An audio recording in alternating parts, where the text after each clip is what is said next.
आप देख रहे हैं रफ्तार न्यूज। स्वागत करती हूं आपका हमारे विशेष कार्यक्रम विविधा में। विविधा ये वो मंच है जहां मुद्दे बेबाक और बेखौफ होकर समाज के सरोकार के लिए उठाए जाते हैं। आज मैं एक ऐसा ही मुद्दा आपके लिए लेकर आई हूं। मुद्दा अपने आप में बहुत बड़ा है। मुद्दा है महंगाई। जी हाँ, वोट बैंक की राजनीति के चलते हमारी राजनीतिक पार्टियां बेशक इस मुद्दे को नजरअंदाज कर दे, लेकिन इस मंच पर ये मुद्दे नजरअंदाज नहीं किए जाएंगे।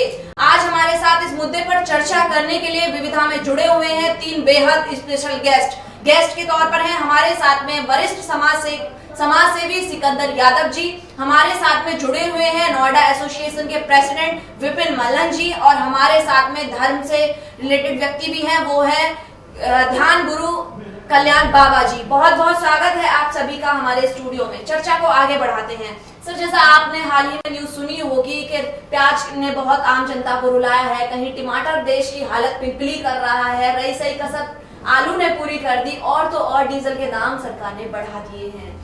अगर देखा जाए तो ये दिवाली पर सरकार का एक तोहफा था हमारी देश की जनता को।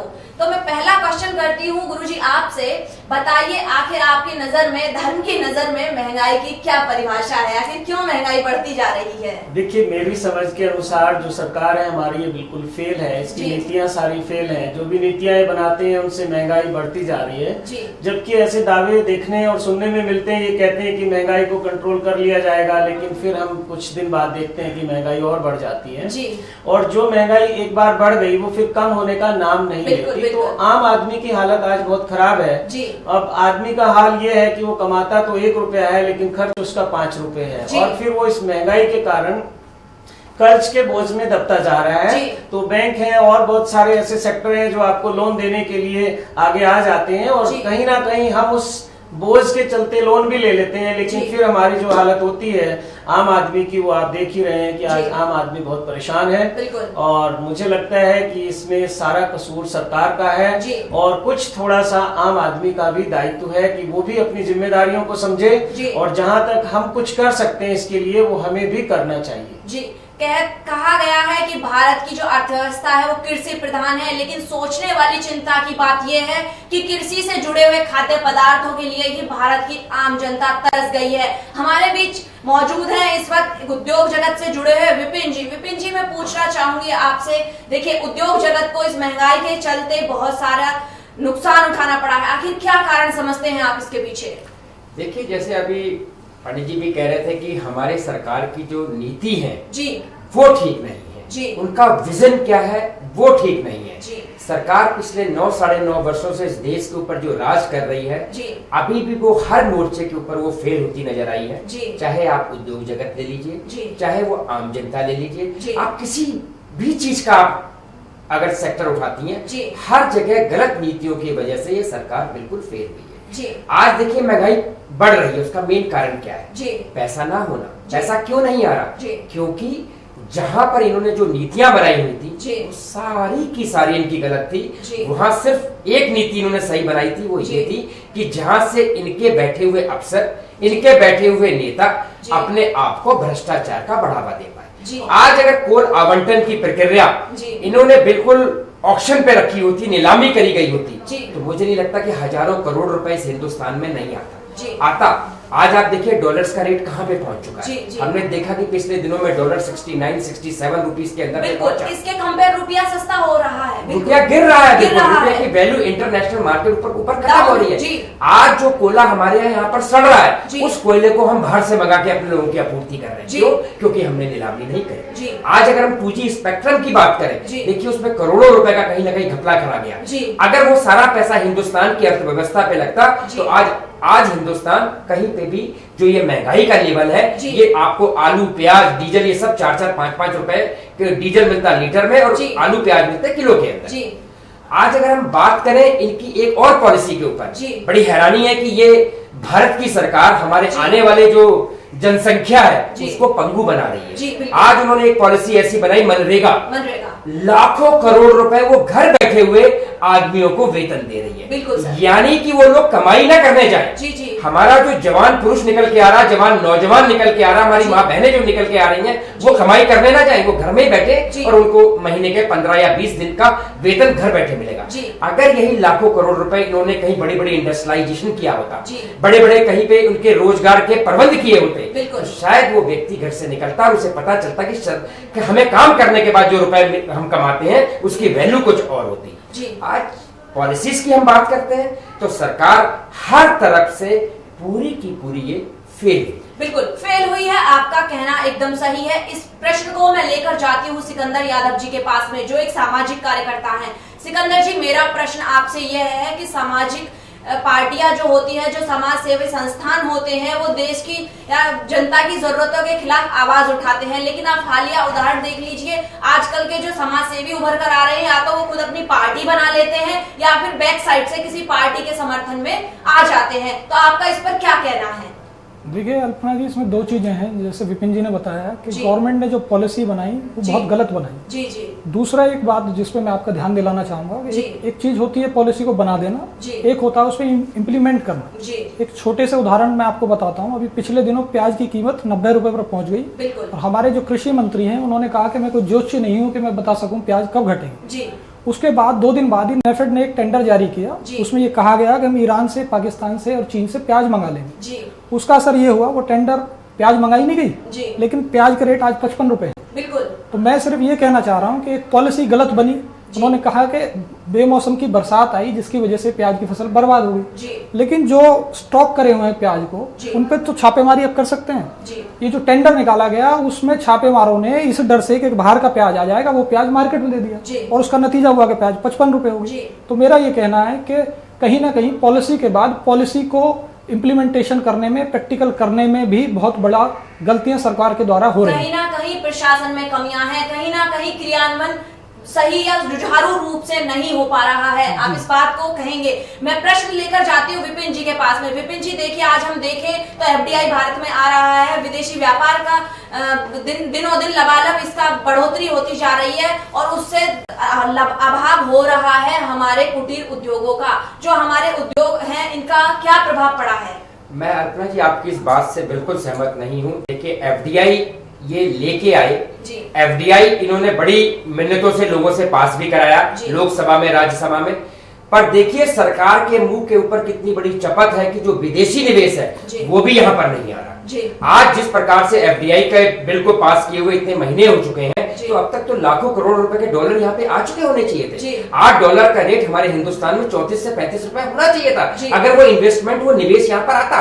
पर वो क्यों नहीं आ रहा? क्योंकि यहाँ पर जो अभी रनिंग गवर्नमेंट है उनके ऊपर भी ट्रस्ट नहीं है विदेशियों को।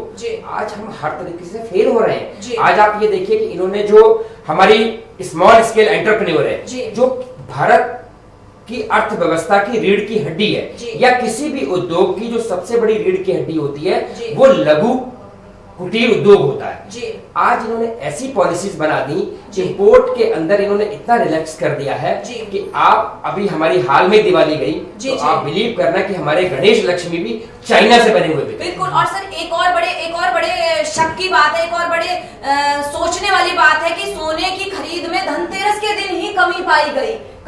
जिस दिन सबसे ज्यादा भारत में सोना खरीदा जाता है, खरीदारी होती है, उसी दिन खरीदारी में कमी पाई गई। तो इससे बड़ा उदाहरण हम क्या लेंगे? आज की डेट में जी देखिए, सोने की तरफ तो लोग बाद में ध्यान देंगे, पहले तो आज दूध देख लीजिए 50 रुपए लीटर पहुंच गया, प्याज कहाँ पहुंच गया, आलू कहाँ पहुंच गया। लोग अपने घर के अंदर सब्जी नहीं ला पा रहे। किसी को कोई गलती से अगर बीमार पड़ जाए तो 1 गिलास डॉक्टर दूध के लिए बोल दे तो उसके पास वो पैसे नहीं है। हमारी जो केंद्र में सरकार बैठी हुई कहती है कि 15 से 20 रुपए के इंसान एक थाली में अपना पेट भर लेता है। एक दिन का उनका खाना 20 या 22 रुपए होना चाहिए। अगर आज आप दूध की कीमत ले लीजिए, अगर 1 गिलास के साथ दवाई पीता तो 13 या 14 रुपए उसका 1 गिलास दूध का पड़ता है। मतलब हर क्षेत्र में ये सरकार कहीं ना कहीं निकम्मी पाई गई। जी, मैं प्रश्न लेकर जाती हूँ कल्याण बाबा जी के पास में। बाबा जी, अभी कुछ दिन पहले मोन्टेक सिंह आलूवालिया का एक बयान आया था कि जो व्यक्ति 20 रुपए कमा रहा है मैं उसे गरीब नहीं मानता। कहाँ तक आप इस बयान से सहमत हैं?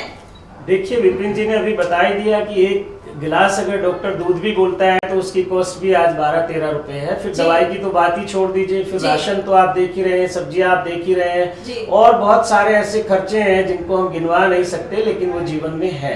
तो उन सब पे हम बार बार ये चर्चा करें, ये हर आदमी समझता है, आम आदमी भी इस बात को समझता है कि कितनी जायज बात है।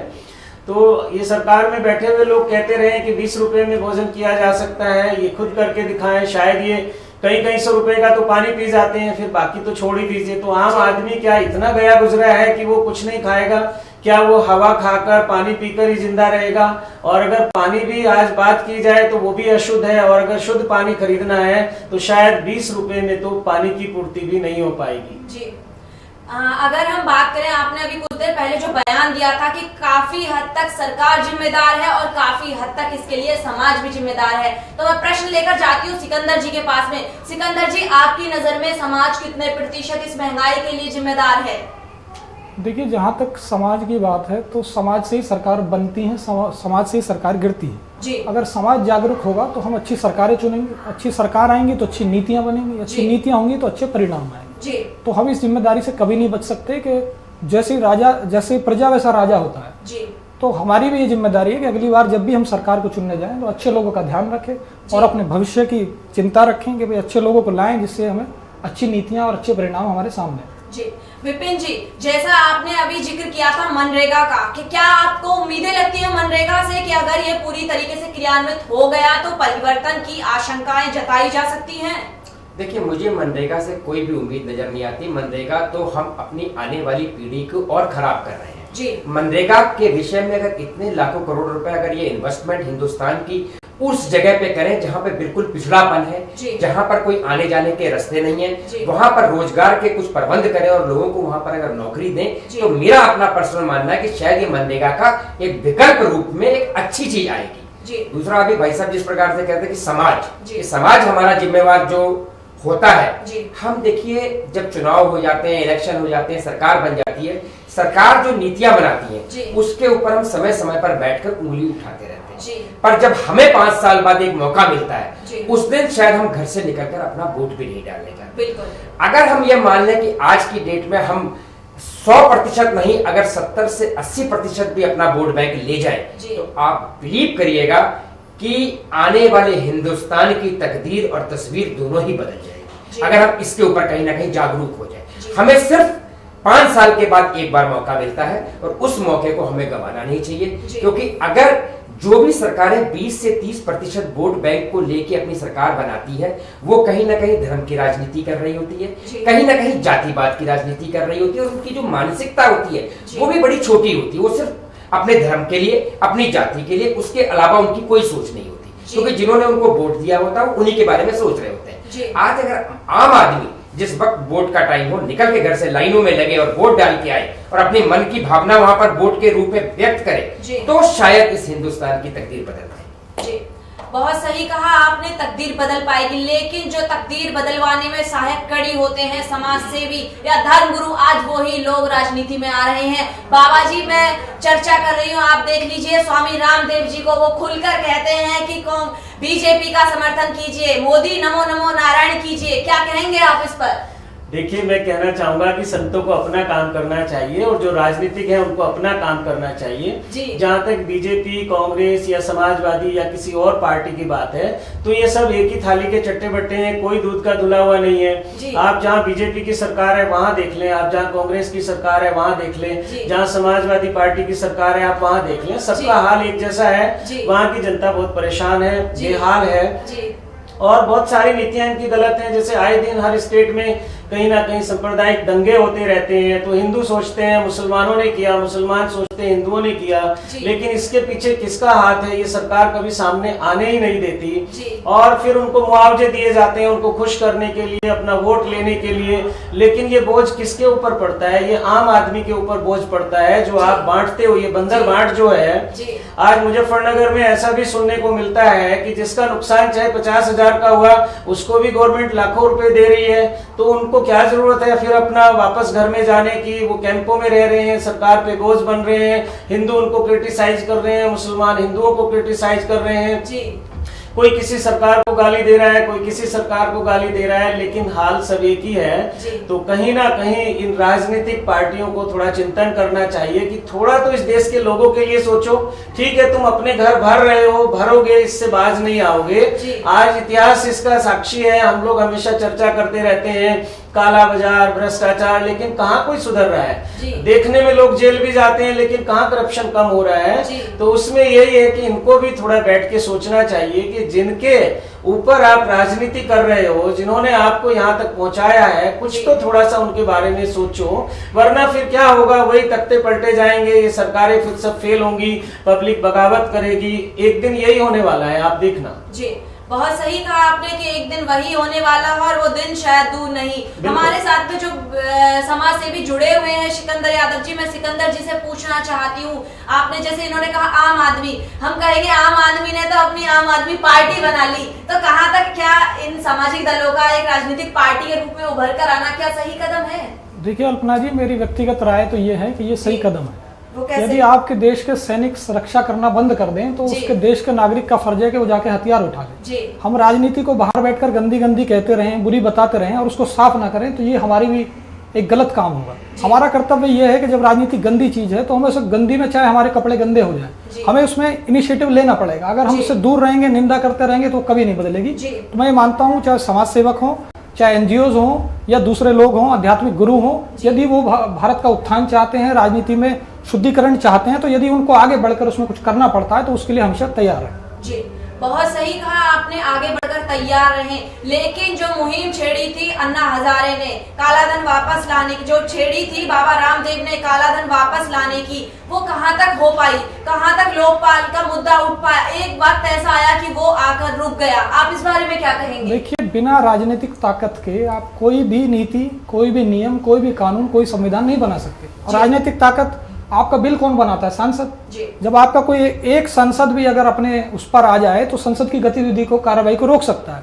यदि आपके पास कोई सांसद, आपका विधायक, प्रतिनिधि, जनप्रतिनिधि वहां होगा तो उस चीज का विरोध करेगा, प्रखर विरोध करेगा, संसद की कार्रवाई रुकेगी, विरोध होगा। तो मैं ये मानता हूं कि इसका प्रैक्टिकल एस्पेक्ट ये है कि आप बाहर से ना करके, बाहर से आप क्या करेंगे? जंतर मंतर पेंशन देंगे, उनको उससे कोई फर्क पड़ने वाला नहीं है। आप मर जाइए, उनको फर्क पड़ने वाला नहीं है। लेकिन अगर आप एमपी एमएलए बनके, प्रतिनिधि बनके संसद में जाते हैं, अपनी बात को रखते हैं, संसद की कार्रवाई को बाधित करते हैं, तो एक बार को हो सकता है कि उन पर दबाव पड़े। आप देखिए, ये गठबंधन की दौर का, राजनीति का दौर है। 12-13 दलों को लेकर कांग्रेस अपनी सरकार चला रही है और एक दल भी पीछे भाग जाता है तो वो उसकी शर्तें मानने को मजबूर हो जाती है। तो मेरा ये मानना है कि सक्रिय रूप से, प्रैक्टिकल रूप से आप उस क्षेत्र में आए, सक्रिय राजनीति में आए, अपने प्रतिनिधि भेजें और उसके बाद उसको विरोध करें। जी, बिल्कुल सही कहा आपने सिकंदर यादव जी, बिल्कुल सही कहा आपने सिकंदर यादव जी। ये जो चर्चा थी, इस चर्चा को हम आगे फिर रखेंगे, लेकिन कहीं ना कहीं आज भी मुद्दे उठ रहे हैं, मुद्दे दब रहे हैं और जो निशान लग रहे हैं वो निशान हमारी आज भी लोकतंत्र पर लग रहे हैं, सवालिया निशान लग रहे हैं। इसी चर्चा को, इन्हीं मुद्दों को हम फिर से बढ़ाते रहेंगे। आज वक्त हो चला है आप सभी से विदा लेने का। इस समय, इसी दिन फिर मिलेंगे। देखते रहिए विविधा।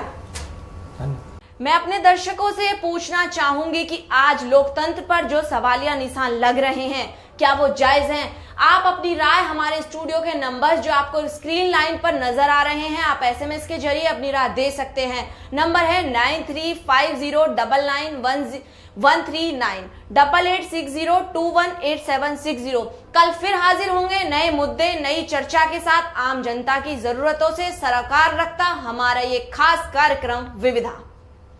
देखते रहिए रफ्तार टाइम न्यूज।